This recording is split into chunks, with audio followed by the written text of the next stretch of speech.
There are moments in life when the world goes completely silent around you.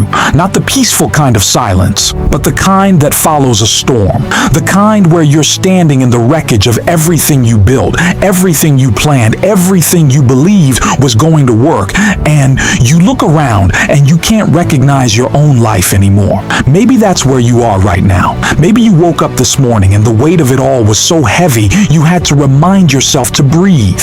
Maybe you've been carrying something for so long that your shoulders have forgotten what it feels like to be free. Maybe you've smiled at people today, at the cashier, at your co-workers, at your family, and behind that smile was a private storm that nobody knows about, a war that you've been fighting alone, in the dark, with no map and no compass, and no guarantee that the morning is ever coming. I want to talk to you today, not the version of you that holds it together for everyone else, not the you that posts the highlight reel or laughs at dinner or says, "I'm fine," when someone asks how you're doing. I want to talk to the real you, the one sitting with this right now, the one who needed to hear something, anything that made sense of all this pain. Because here is what I know to be true. The hardest seasons of your life are not punishments. They are preparations. The fire that feels like it is destroying you, it is not destroying you. It is forging you. And there is a difference. A sword doesn't come out of the flame ruined. It comes out sharper. It comes out harder. It comes out ready for a purpose it could never have served before it went through the heat. You are in the fire right now, and I know it hurts. I am not here to tell you it doesn't hurt, because it does. Loss hurts. Failure hurts. Betrayal hurts. Starting over hurts. Being misunderstood hurts. Watching your dreams get delayed, dismantled, and deferred. That hurts in a place so deep that words barely reach it. I know, but what I need you to understand, what I need you to feel in the core of who you are, is that the pain you are in right now is not the end of your story. It is the turning point. Every great story ever told has a moment where everything falls apart, where the hero is on the ground, where hope seems foolish, where giving up seems like the only reasonable thing left to do.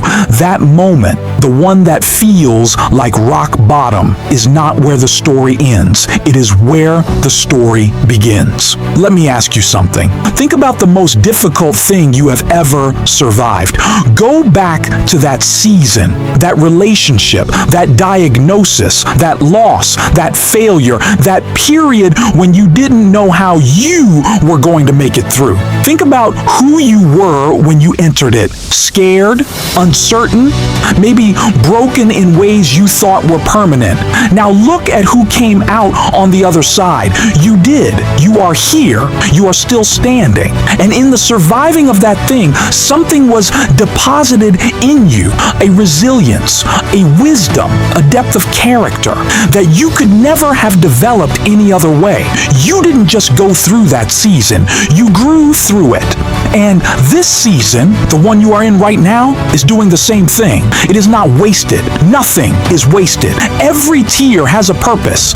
Every setback has a lesson hidden inside it. Every door that closed was protecting you from a room you were never meant to be in. Every rejection was a redirection. Every loss was making space. And one day, maybe not today, maybe not next month, but one day, you are going to look back at this exact moment, this very season that feels like it might break you, and you are going to say, that was where everything changed. But I need to be honest with you right now, because you deserve honesty more than you deserve comfort. Getting to that day is going to require something of you. It is going to require the hardest, most courageous thing a human being can do. You are going to have to choose to get back up, not because it's easy. It is not easy. Not because you feel ready. You will never feel ready. Not because you can see the whole path ahead of you, because you can't. Nobody ever can. You are going to have to get back up simply because staying down is not who you are. There is something inside you, buried under the exhaustion and the disappointment and the grief. that has never quit. It has been quiet lately, maybe, dormant, pressed down by the weight of everything that went wrong, but it is still there. I promise you, it is still there. That flicker, that stubborn, unreasonable, almost irrational refusal to accept that this is how your story ends. Fan that flame, because that is not weakness talking. That is your destiny talking.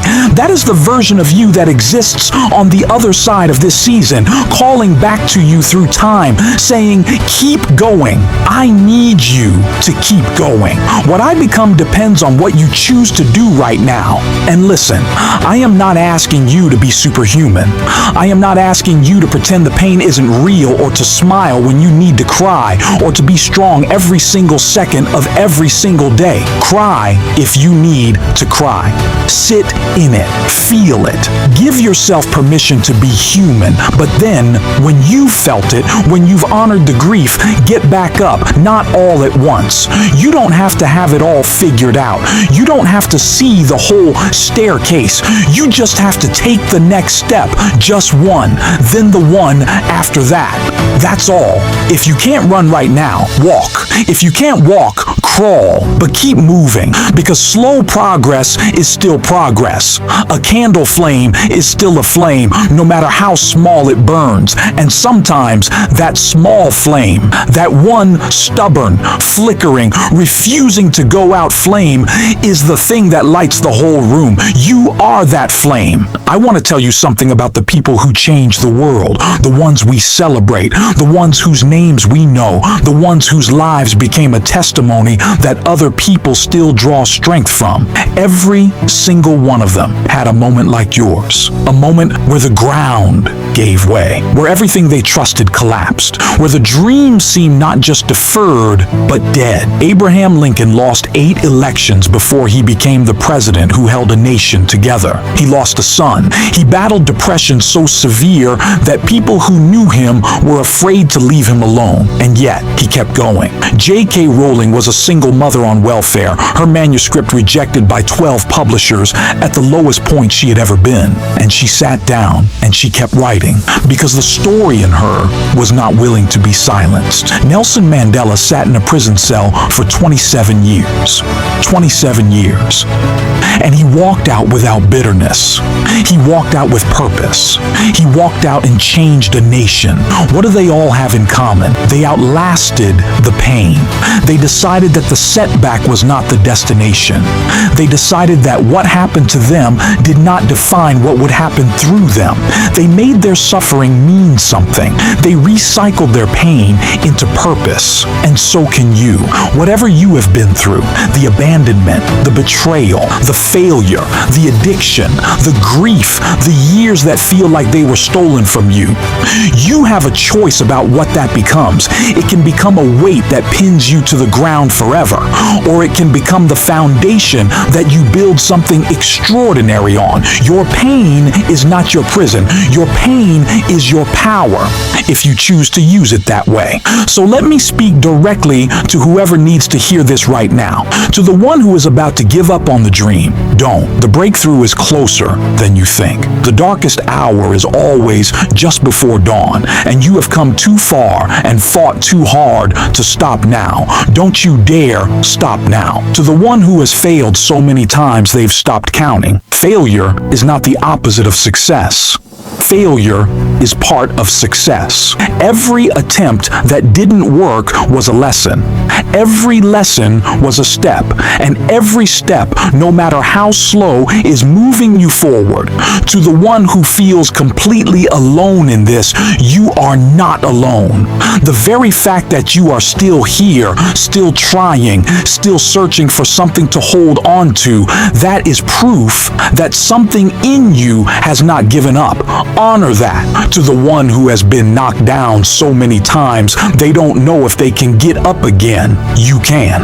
I know you can, because you have before. And the strength that carried you through every hard thing in your past has not left you. It has multiplied. You are stronger today than you have ever been, even if you don't feel it. Especially because you don't feel it. Here is the truth that I want you to carry with you when you leave this this moment, you are not defined by what happened to you. You are defined by how you rise from it. The mountain ahead of you is not there to stop you. It is there to show you and everyone watching what you are made of. And what you are made of is extraordinary. It has always been extraordinary. It was extraordinary before anyone recognized it. It was extraordinary when you were struggling and scared and invisible. And it will be extraordinary still on the day the world finally sees what you always knew was inside you. That day is coming. But between now and then, there is work to do. There is getting up to do. There is one more step to do. There is deciding today, in this moment, in the middle of the hardest thing, that you are not someone who quits, that you are someone who endures, that you are someone who outlasts, that you are someone who takes the fire that was meant to destroy them and uses it to light the way for others. You are still breathing. Your heart is still beating, which means you are still in the game. So get up. Get up slowly if you have to. Get up crying if you have to. Get up with shaking hands and uncertain steps and a voice that's not quite steady yet. It doesn't matter how you get up. What matters is that you get up, and take the next breath, then the next one, then the one after that. Get up and take the next step. Just one, just the next one. Get up and remember who you are, not who the failure says you are, not who the disappointment says you are, not who the doubt says you are, who you say you are. The one who has survived everything that was supposed to stop you. The one who is still here. The one who is still choosing. You are not finished. You are not defeated. You are not too far gone. You are not too old, too broken, too behind, too lost. You are exactly where you need to be for the story God has written for you. And the next chapter, the one that begins right now, is the one that makes everything make sense. So write it. Get up. Write it. The world is waiting for what only you can give it, and it cannot receive it if you stay down. So I'm asking you, from everything in me, I am asking you, get up, and finish what you started. Get up and become who you were always meant to be. Get up and let this season, this painful, hard, dark, difficult, refining season become the greatest thing that ever happened to you. Get up. It's not over. It's not even close to over. In fact, for you, right now, in this moment, it's just beginning, and you are ready.